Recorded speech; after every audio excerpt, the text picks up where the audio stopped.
Добро вечер од срцето на Охрид, од мојата адвокатска канцеларија во која ги поминувам деновите и професионално дели приватно. Вечерва јас сум во улога на гостин на подкаст, нешто што стана форма доста застапена во последно време, често ползувана, се надевам не и досадна, а еден вид гаранција за тоа е изборот на денешниот гостин. Пред да ви го представам, би сакал накратко да кажам кој ни е концептот на нашиот подкаст. Концептот ни е да каниме луѓе чиј живот е успешна приказка, луѓе кои се представници или носители на вистинските вредности, со цел да ги едуцираме идните генерации и да ги мотивираме во кој правец да се движат нивните животи. Вечерва со мене е човек кој што е познат не само на нашата, туку и на пошироката јавност со она што го работи, чијашто биографија е богата, како професионална, така и политичка биографија, по моја проценка или по моје сваќање на работите како човек кој е адвокат, кој што се бави со правото и на некој начин со политиката, барем во смисол дека ја обсервира, можам да речам нашиот гостин покрај тоа што е успешен уметник е и политички затвореник, да речем, од поновата генерација во македонската историја. Меѓутоа, сите тие аспекти, како уметничкиот дел на неговото делување, така и делот политички, грубо да се изразам, ќе ги разглобиме во продолжение на нашиот подкаст со нашиот драг гостин, маестро Игор Дурловски. Добро вечер. Добро вечер, благодарам на убавата најава. Ви благодарам на честа да присуствувате и да поразговараме на теми во предвечерието на 25 годишниот јубилеј од вашето занимавање професионално со музика, па сега накратко би сакал да ни кажете во врска со тоа, бидејќи тоа е на актуелност. Во теков на декември, 16 и 17 декември имате најавено концерт. Па кажете ни околу тоа накратко.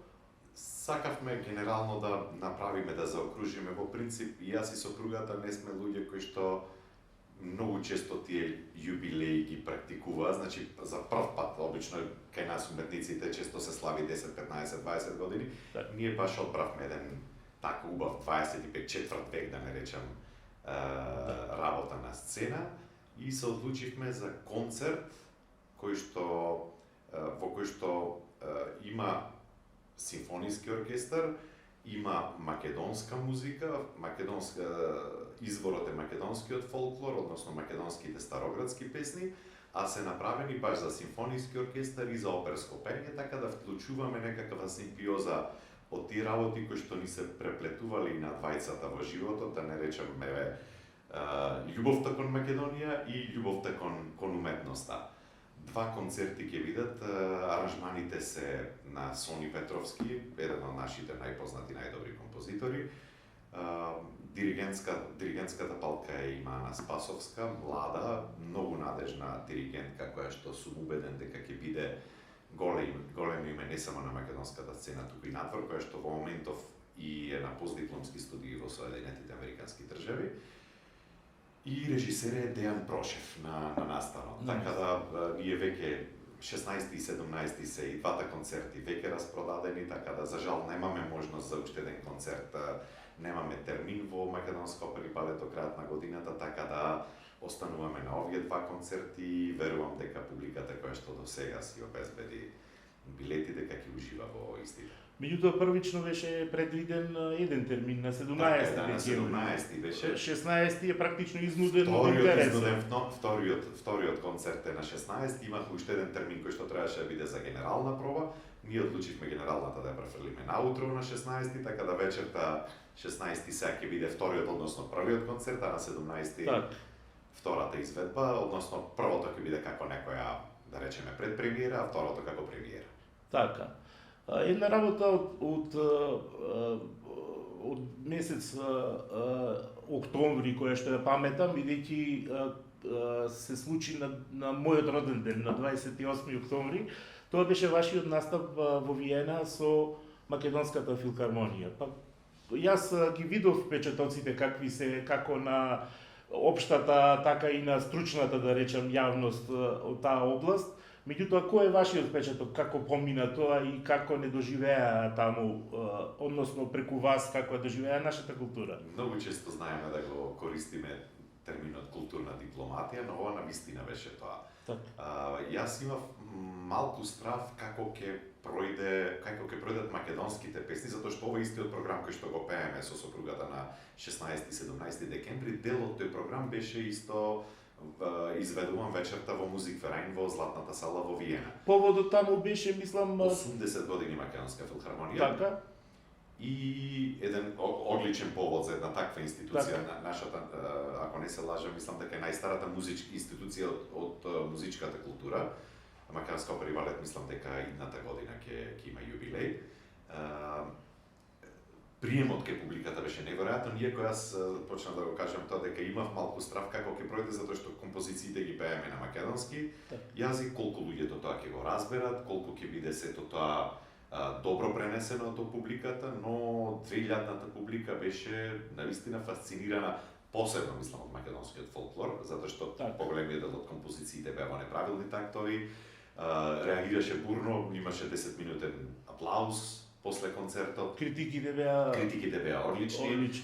И морам да кажам еден впечаток на менаџментот на самиот Музикверајн после концертот ни се заблагодарија со сопругата дека всушност одбравме македонски програма која што нечесто таму може да се чуе, најчесто на таа сцена изведуваат од Дворжак, Моцарт, Бетовен, тие класичниот железен репертоар. Но ова беше за прв пат и публиката беше многу позитивно изненадена, затоа што и со право ние се одлучивме на таква програма, затоа што е многу тешко да им продавате Моцарт или Бетовен на луѓе кои што од каде што потекнува Бетовен. Јасно.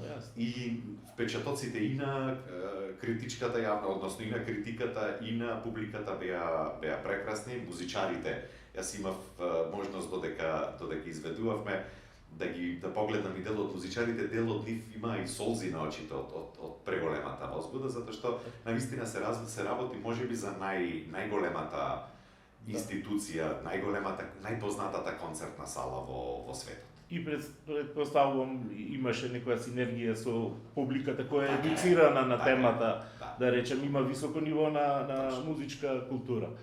Со вашата сопруга сте и, да речеме, и професионални покрај приватни партнери.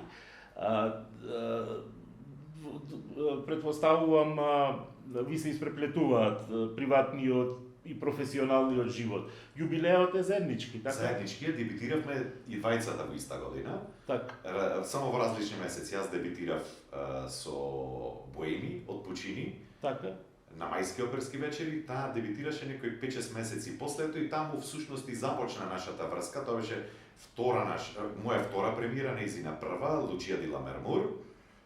Јас го играв Раимондо, таа играше Лучија и така започна нашата, условно кажена, прво колегијална дружба, иако ние се знаевме од факултет, бевме во иста класа на факултет, но таму навистина започна нашата врска и да не речем тој заеднички животен и професионален пат до денеска. Така, покрај она што е на професионално поле производ, валоризиран, признат и во светски рамки, Господ ви има благословено и со 3 дечиња. Така. Тоа е круната на вашата љубов. Од старт сме кажувале, извинете, беше друг концептот на прашањето, но ние уште како и дечко девојка сме сонувале да имаме многу голема фамилија, со 5 деца.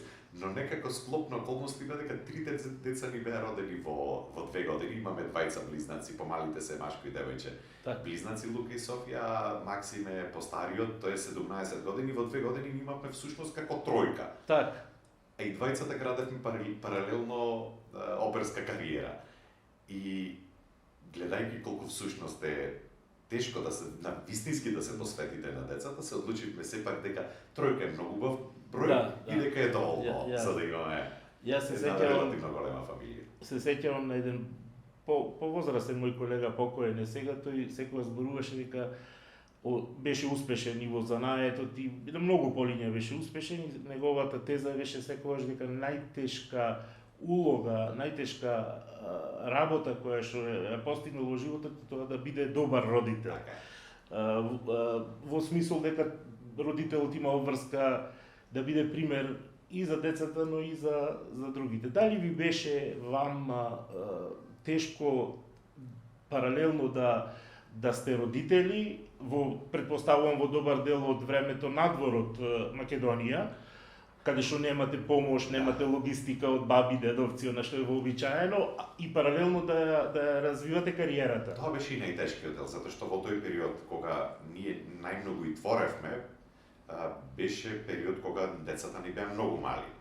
И секогаш имавме план да секогаш еден од нас да биде фиксно вработен во еден театар, за да имаме некаква база, другиот да биде слободен уметник, односно гостин солист, да гостува во одредени театри. Така и започнавме. Прво мојата сопруга прво јас добив ангажман во Виена, но се уште немавме деца, па се преселивме за Мајнц, Австрија, таму Ана доби фиксен ангажман, јас бев гостин солист, па после неколку години се преселивме во Касел, таму јас добив фиксен ангажман и на крај завршивме во Штутгарт, каде што и ни беа и трите деца.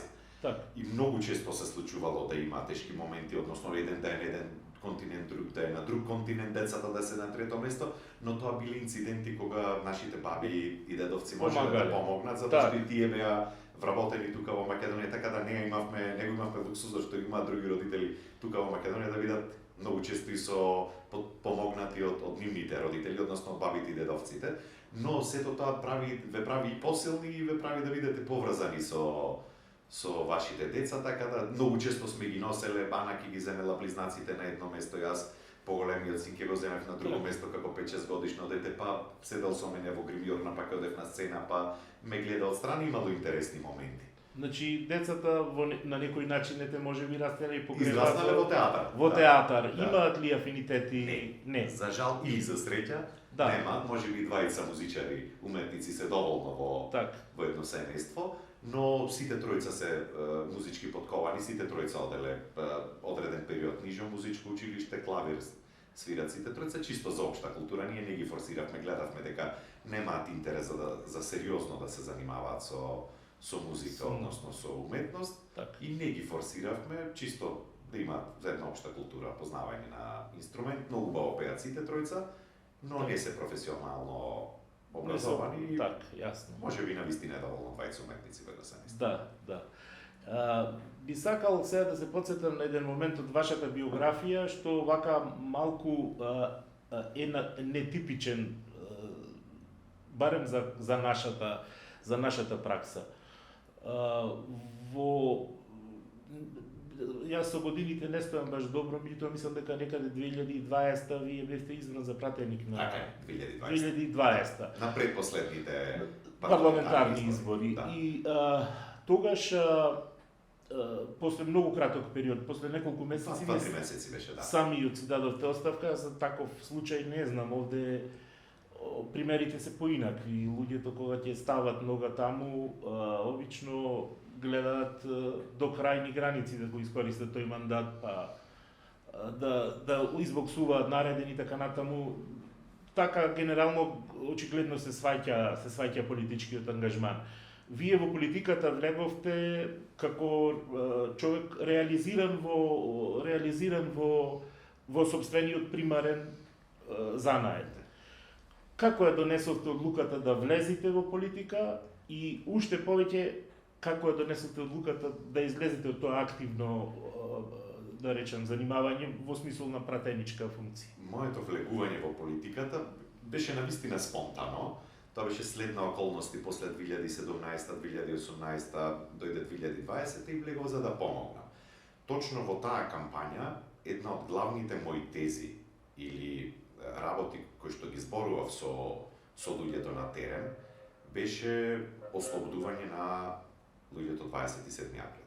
Тоа беа луѓе мои, условно кажано, соборци, луѓе кои што, за жал, многу долго остана во таму кај што не треба да бидат. и ќе беше лицемерно од моја страна, затоа јас сум можеби поинаков е мојот случај од сите останати пратеници или луѓе кои што стигнале до некаква функција или ја заслужиле таа функција. Кај мене случајот е поинаков, навистина ќе беше лицемерно јас да видам во собрание, а немаше да можам на никаков начин со ни еден говор, кога би знаел дека ќе го кажам најубавиот говор на говорница, дека ќе кажам чуда и дека ќе може да се случи да тие луѓе бидат ослободени, да секако дека ќе останев, но знаев без свесен дека со ни еден мој потек нема да можам да помогнам. Тоа беше период кога власта беше узурпирана од некоја опција која што баш спротивно од ова што било ваш концепт во секој смисол. Тоа беше опција дека всушност ги стави тие луѓе во затвор, да. Така да и за мене ќе беше и лицемерно и немаше да можам тој период да го издржам, јас тие 2-3 месеци, еве народски кажано, нозете ми се враќаа кога требаше да додам во собрание и навистина не можев да го издржам. Тој мој притисок, јас немав, напротив, јас верувам дека никој немаше од тие луѓе да ми замери ако јас останев, но јас не можев тоа да го направам и не мислев дека можам никако да помогнам, не само на тие луѓе, туку и генерал. Јас искрено како човек од правничкиот занает, у тој случај го пратев со окото на искусен кривичар, да речем, и ќе преку 20 години се занимавам со таква проблематика. Тоа е скандал сам по себе, тоа е намерно предимензионирање на правната квалификација, нереално, со цел, ја видовме целта. Повеќе цели беа. Повеќе цели, да. Една цел, да повеќе методи. Како имате ли вие впечаток дека кон таа цел, методите, ги избирал некој разумно, дека стои определен центар со разум кој што го контролирал тој процес? Гениален. Од овој аспект гениален и монструозен. Така. Но морам да признам, сценаристот бил и инвентивен и маштовит, не знам како на наши како би било да користам сценаризам, се извинувам. Да. Ама направено е со тој 20 генерално со тој 27 направено многу.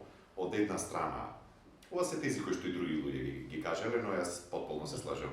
Од една страна, со нашето апсење на јавни личности, на политичари, на пратеници, на министри, на уметници други, беше со цел да голем дел од народот, кажете, ако една јавна личност или апсена, што останува со мене. Значи, тоа беше превентивно за после 2018-19 кога дојде и до промената на името. Од друга страна, во истиот случај имаше неколку пратеници кои што беа класично уценети, носени за уши да гласат за Преспанскиот договор.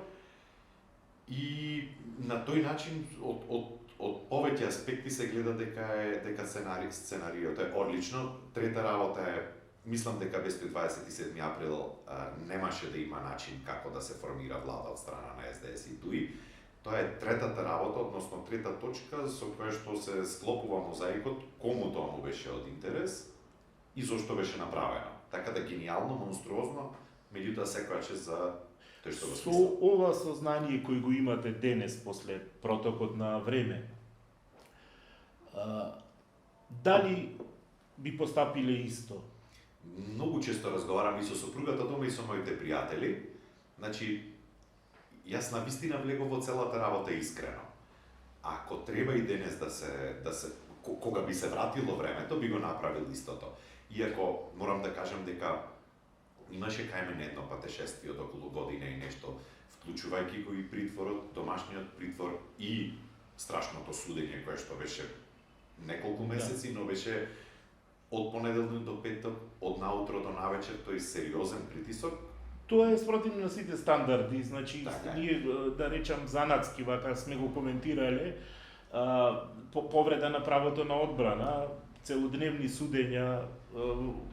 И не само целодневни судења, имаше луѓе кои што токму беа од Охрид или од Вевчани и кои што требаше до навечер до 11 сатот да бидат во судница, да бидат спроведени во домашен притвор назад во Охрид, да стигнат најверојатно некаде во 2 часот во Охрид. И веднаш да се враќа со бајлето во 5 сатот повторно тргна за да биде повторно наутро во Скопје во судница.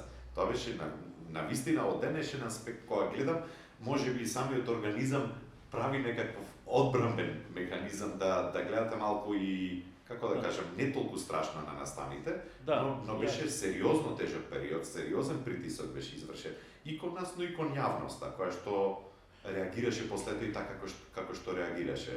Да, мојот впечаток за вашето држење во тој процес, за кој што се согласувам апсолутно дека е конструиран,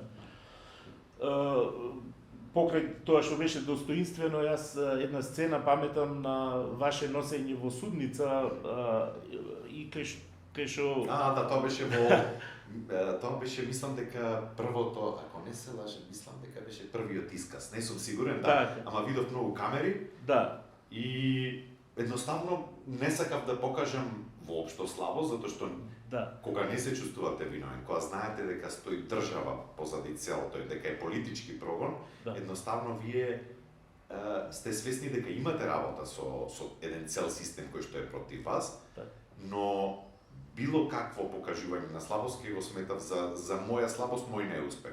Напротив, сметав дека треба до последен момент да се стои достоинствено и да им се покаже дека пеење на македонска химна пред собрание или пред влада или во собрание не е тероризм. Не може ни да биде, јасно. Ме интересира вака сега од денешен аспект, дали чувствувате некоја горчина по однос на гонителите, по однос на луѓето кои очигледно биле неправедни кон вас, но не само и кон вас, кон вашето семејство. Па и апсењата беа пред моите децата ми беа точно 8 и 6 години, така нешто беше, мали беа децата во 15. Беа предпоставувам спектакуларни апсења со притисоци, со полна опрема, со многу луѓе, со галама. Тоа беа коректни, морам да кажам дека беа коректни дома, немаше кршење на врати и така натаму, но беше рано наутро.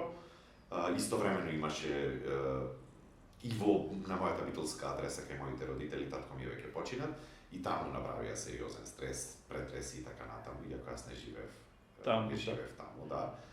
И дали држите лутина по однос? Морам да признам дека најверојатно се работи за карактер.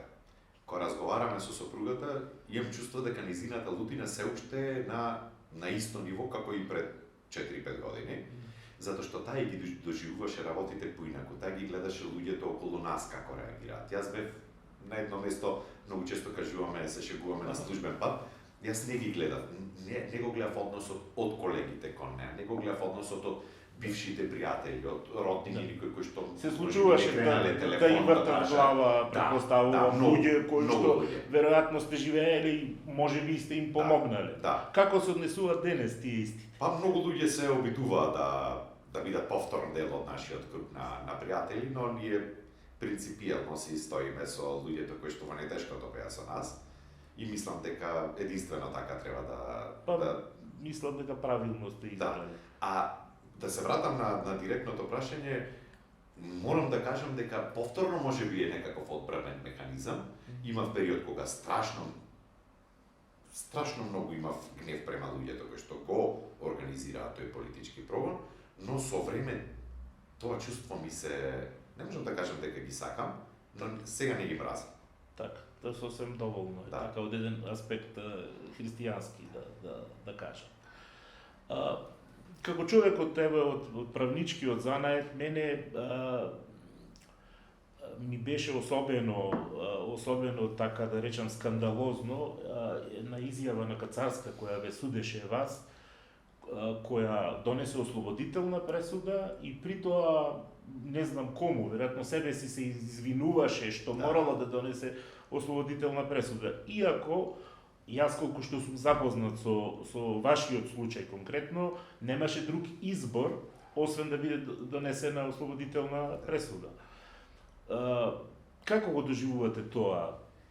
Па тоа беше посебен скандал сам по себе, мислам дека не беше ни правосилна пресудата кога таа даде таква изјава, но најверојатно зборува за нејзиниот човечки аспект, гледано човечки аспект, даде изјава, претпоставам, не како судијата, туку како човек, односно како не човек. Ако и жалите за тоа дека сте дали некому ослободителна пресуда, а при тоа тој човек нема никаков прекршок, затоа што во мојот случај навистина во самото обвинение стоеше дека сме држеле потпалувачки говори и сега ги цитираат говори на Богдан Илиевски, на Борис Дамовски, на Владо, а јас во случајот на околности беше таков да јас после пењето на химната заминав, имаше утакмица Вардар со Рајне Карловен, ако не се лажам, и со синчето заминав на утакмица. Кога видов дека народ влегува во собрание, викнав такси, се вратив и веќе тие говори беа поминати, јас влегов во собрание затоа што не сакав народот со кој што сум чекорил 70 дена по улиците на Скопје на Македонија да го оставам так. Влеговме внатре, влегов јас внатре и буквално немаше никакво нешто кое што би било вметнато, иако и држење на говори говори за некакво друго време да ве затворат за терористичко загрозување на уставен поредок со кажан збор, говори за некое друго време. Но е и тоа го нема како аргумент. И са човек да даде таква изјава е... Судија кој што го суди предметот знае дека можела, ако смета, да донесе осудителна пресуда, меѓутоа во секој случај ќе имала тешка задача да ја објасни со оглед на... Иако таму има и други случаи кои што е тешко да се објаснат, но верувам дека во скора иднина, за брзо време, дека ќе има некакво отварање на случај, дека ќе има некакво повторно судење, каде што ќе... Вашава позиција и во однос на останатите, да речеме, малку атипична во смисол што вие не прифативте акт на помилување или на амнестија. Значи, дочекавте пресуда, одевте на судење.